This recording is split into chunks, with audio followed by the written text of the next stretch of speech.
So this episode of SmackDown Live starts with James Ellsworth versus AJ Styles. Whoa. Everyone's been looking forward to this match. Everyone's been like, Ellsworth, AJ Styles, Ellsworth, AJ Styles. Seriously? Come on, man. The main thing that made me pissed off about this match is that this match lasted longer than Sheamus versus Daniel Bryan at WrestleMania. Think about that. This match had no wrestling moves. Ellsworth just gets a bunch of hits and stuff like that. You know, the AJ Styles combo. And that was it. Virtually no wrestling in the match. Much like a mismatch. Yeah. AJ Styles wins. Duh. So he gets a microphone and he says that he's sorry that the people have to see that. But then he's like, no, he's not sorry. That was, 6 weeks of build-up. So he's going to move on to bigger and better things. And he says that, okay, yeah, Merry Christmas and a Happy New Year. He doesn't really need anything for Christmas because he has it all. Dolph Ziggler shows up. And Ziggler is like, yeah, he's next in line for the championship. AJ Styles basically calls Ziggler a loser and a joke. Well, he didn't say joke, but I'm putting that in there because at this point in time, it's like Ziggler challenging for the World Championship. It's like, come on. There's absolutely no convincing build-up for this. So, yeah. Ziggler runs down and is like, okay, I put my career on the line for the Intercontinental Championship and look how I performed in that. So what do you think I will or won't do for the WWE Championship? Fair argument, I guess. Cue Baron Corbin. Baron Corbin comes out and he's like, it should be me, not you. He's purposely talking to Ziggler. He's like, Ziggler, you say that you steal the show, but you instead steal opportunities. And he says that Ziggler just loses and he's going to do next week. Everyone just jokes around how Ziggler is just a loser and he loses and stuff like that. That's just played out. I mean, come on. So, Ziggler attacks Baron Corbin. Or was it the other way around? It doesn't even matter at this point. Because Ziggler eats at end of days. After all that, Ziggler still ate a fucking signature in the middle of the fucking ring. And Baron Corbin he comes out on top of the segment. Oh well. So backstage, Dolph Ziggler basically demands Baron Corbin to Daniel Bryan. And Daniel Bryan was like, alright, yeah, okay. You can have Baron Corbin, but if you lose, he takes your spot next week for the championship match. He takes your number one contendership. Ziggler agrees, and it's like, oh well. Damn shame.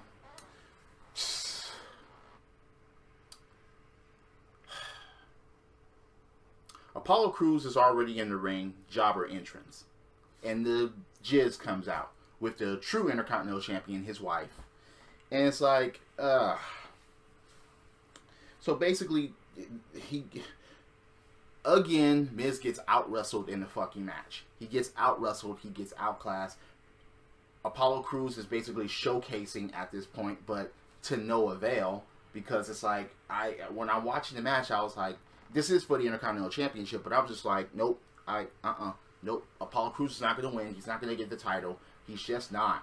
He's just a fucking flippy-flop spot monger, and he's there to make others look good and to be flashy in the process.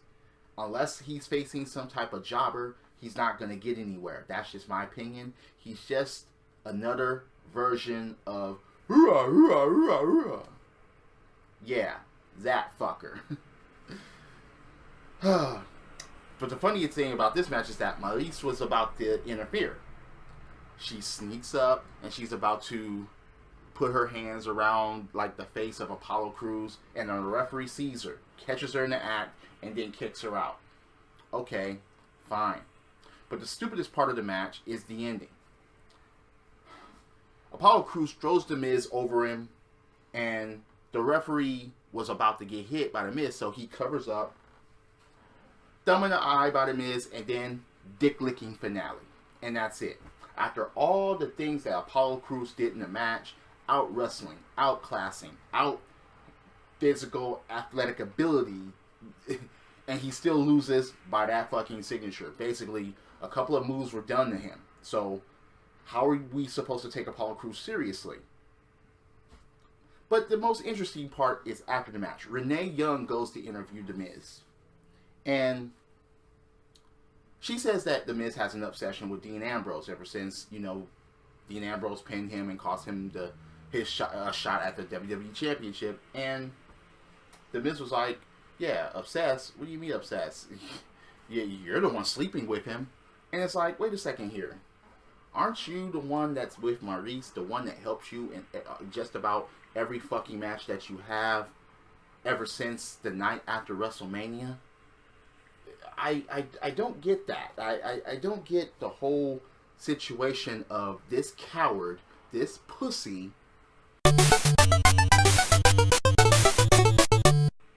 this motherfucker that can't wrestle a lick tries to say anything about anybody else. So Renee Young slaps The Miz and storms out. But anyway, Zack Ryder is injured. He injured himself during the whole tag team battle royal, which he won. So he's out. And he's out for a while. So tag team championship opportunity is gone. And there's going to be a fatal 4-way next week. Oh well. I don't think the Hype Bros were going to get it anyway. Natalya comes out and gets a... And look, Natalya, Carmella, Nikki Bella. Shout out to Blaze and Melfunski, by the way. Hope to do a podcast with you guys again really soon. This segment was ridiculous because it basically, Carmella is just opening just cans of worms and just saying all the shit that was said in private between Natalya and Carmella, and Nikki is standing right there, and Nikki, why isn't Nikki trying to attack them both or whatever? It's just like, oh god, in this segment as soon as fucking possible. So Natalya goes after Carmella and throws her into Christmas stuff, and Carmella gets away, but Natalya, she gets a microphone and she goes off and say, yes, it was her that attacked Nikki, and she just goes off and saying, yeah, she's Natalya Neidhart. She's royalty. Hasn't been treated like it, though. She, runs Nikki down.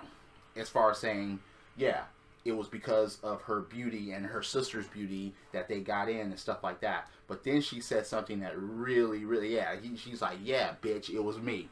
But she was just like, yeah, you may be beautiful on the outside and in the inside, but John Cena will never marry you.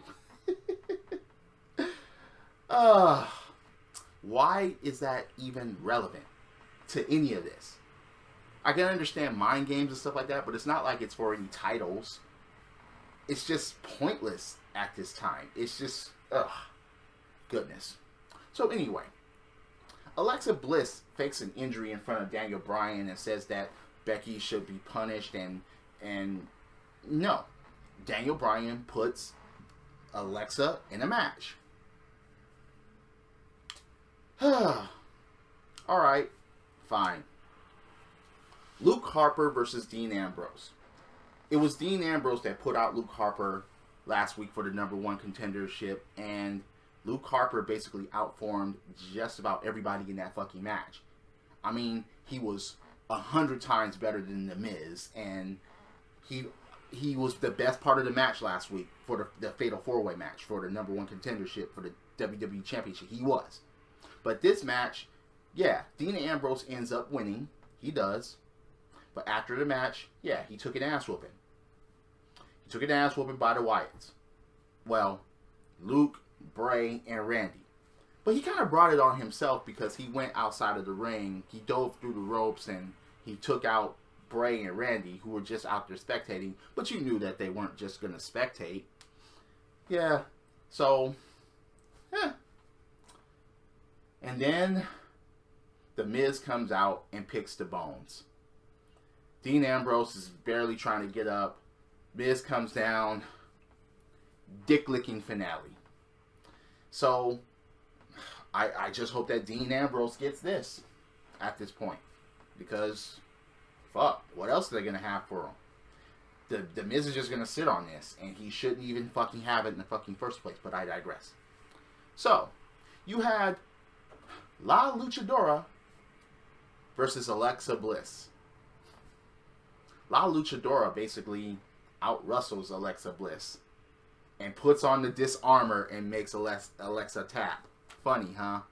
This kind of reminds me of when DDP dressed up as La Parka against the Macho Man Randy Savage on an episode of Nitro back in the day.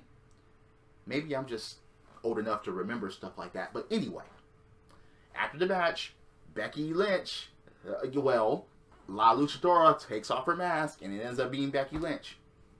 One thing that really still makes me mad is that Alexa Bliss is still carrying around a fucking replica of the WWE Smackdown Women's Championship. Give her a fucking belt. Change the side plates or her emblems or something like that. Rich Swann just got side plates. He's a Cruiserweight champion. Why? Okay, fine. They listened to me. I was pissed off about the Cruiserweights not changing that. They've had 3 champions so far. Rich Swann finally did it. What, are you going to wait for the 3rd champion women's champion on SmackDown to change the side plate? But anyway, give those women a real fucking belt to fight for. Anyway, Mojo Rawley versus Kurt Hawkins. Pointless. It was really fucking pointless. Kurt Hawkins is back and he got this Eva Marie hype. And he hasn't even won a fucking match. Or has he? I don't even fucking know. And no one fucking cares. He's not even fucking being taken seriously. There's no build-up. There's just nothing. Mojo Rawley wins. And it's like, ugh. God. When you bring something or someone in like that, do something with them. Don't catapult them to world championship status, by the way. But just do something with them. Do something fucking proper. Please. So you get a James Ellsworth interview. He's all bandaged up, taped up, iced up. And Carmella shows up out of nowhere, say that she will take care of him. You lucky bastard, okay? That's all I gotta say about that. So you get Ziggler versus Baron Corbin.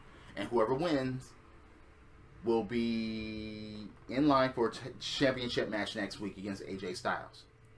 Now, the match ends up as a double countout, but what was interesting is that Corbin, of course, AJ Styles was doing color commentary, and yes, that had to be involved somehow. Just about every time this happens, it's just, predictable. Corbin throws Ziggler into AJ Styles. But the bell rang, I guess it was a double countout. But AJ Styles is furious afterwards and destroyed both of them with a fucking chair. Fair enough. Daniel Bryan comes out and he basically announces a triple threat for next week. Okay, yeah. So next week is going to be a full show with title defenses in either fatal 4-ways or triple threat matches or even singles matches, except for this. There's no championship match for this next week, and that pisses me off. Again, the Jizz is just going to sneak by and be the pussy that he is and not defend the fucking title. And even if he does, his fucking woman will be there doing all the fucking work. Or he'll pick the bones of someone else again. So what did you think about the show? Does this SmackDown deserve any praise? Or is it that... damn it. And see, they're having an event next week, right before the new year. And it's not a pay-per-view, but most of the titles are going to be on the line. And they are trying to press it as much as possible. So they're trying to make this important. But I don't think it's going to be a show. I'll be surprised if titles change hands. I'll be surprised if the world title change hands. I'll be surprised if there's an Intercontinental Championship match. I'll be surprised if Becky Lynch gets the Women's Championship back and give her a fucking real belt. If she does get it, and give her some fucking custom side plates. Do something else here. Drop kicks, body slams, throwing motherfuckers over the top rope, both feet hitting the floor. Yes, I'm a wrestling fan. This is the theme, and I'll see you later. Credits.